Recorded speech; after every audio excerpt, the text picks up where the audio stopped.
Yeah, I just wanted to share some ideas on how to address the homelessness issue, which it's pretty out of control right now in Los Angeles and across the country, and it's always a factor in the world. So, these ideas are timeless. But and why do I share? Well, because I just have a mind that tends to look at world problems and think, how can we make this better? And I get that a lot of people don't, their brain doesn't work that way. They're tied up in their day to day life, and I happen to have structured my life that I have a lot of free time to think and pursue passions and so forth. So, since not everyone thinks about it, and I tend to have novel ideas about things, I'm going to share them. Um, First off, I'm not a. Uh, we need to do something, right, to help them get out of that situation. Um, Not such a fan of just giving things away, free money and stuff. If we had the money, that's one thing, but still, it's a spiritual growth component of when people have to earn their way out of situations. So I think that's what we should be aiming for. Give them a ladder to climb out. If they get the motivation, they want to, and sometimes we have to go through these periods. I was homeless for a while. You have to go through that to get your life on track. But I know a lot of them do. So we live in a golden age of information. So much stuff is available for free or cheap courses available online.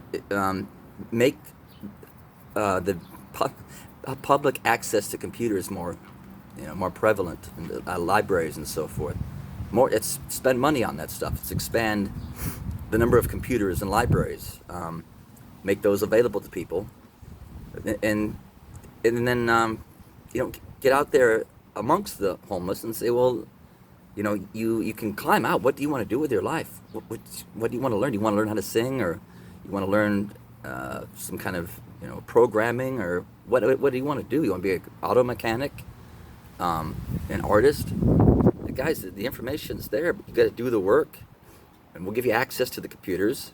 We need to. I think about giving access to restrooms.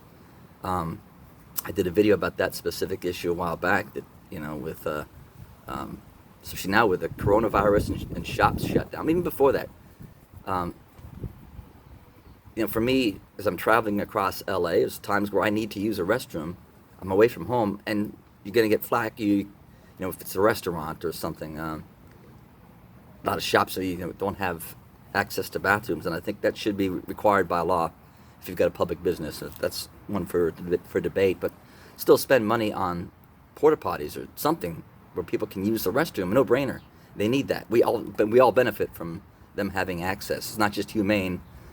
It's makes society better. And then access to showers somehow.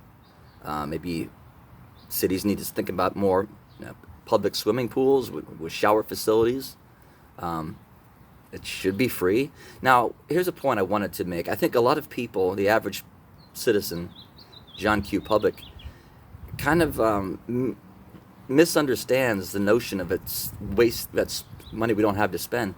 That spending money is always wasteful, or that there's I think a notion that money just goes up in smoke.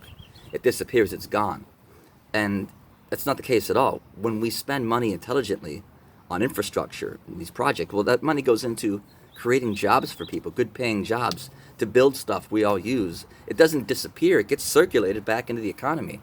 And that's good. Money should be circulated. It's just, the question is, what's a worthwhile expenditure? I think healthcare, no brainer. And that frustrates the hell out of me that we saw this discussion that costs too much. It's an investment that always pays. It's a no brainer. It's money that doesn't disappear. It's not infrastructure. I think, boom, go. You want to build that, go.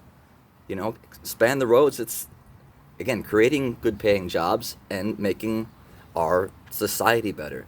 What else can I say about the homeless situation that I want to get off my chest? Thought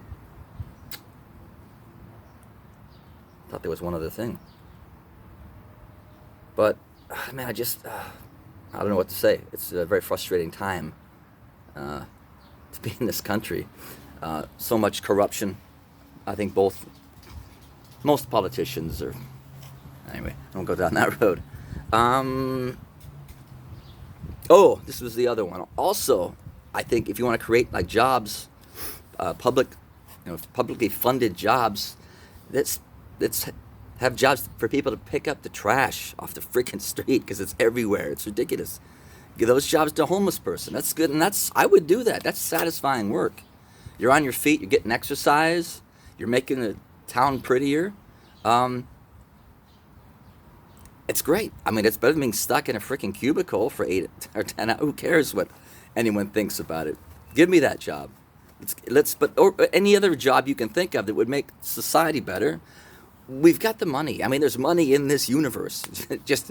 It's a strange concept when we start to think about it, but it's there. But it should be spent and spent wisely. So those are just some ideas I wanted to share, and I have no interest in running for office. I would like to, at some point, be considered a thought leader. How do we make the country better? How do we make the world better? And on that note, I give a monthly gift to a organization called Hustle for Humanity. If you're looking for a humane organization out there that's tackling, I mean, really, these issues is about spreading human rights. All the things we celebrate in this country, we need to promote that around the world, everywhere. And when we do a better job of that, we'll have long-term peace and prosperity. That's my message too, guys. Peace and prosperity go hand in hand. So let's work toward it. And it's fun. It's fun to help people. It's fun to talk to people, and it's fun to do work that's meaningful and satisfying. All right, so that's it for today. Hope this makes it to somebody someday who can take these ideas and maybe run with it or expand on it. Have a great day. Bye.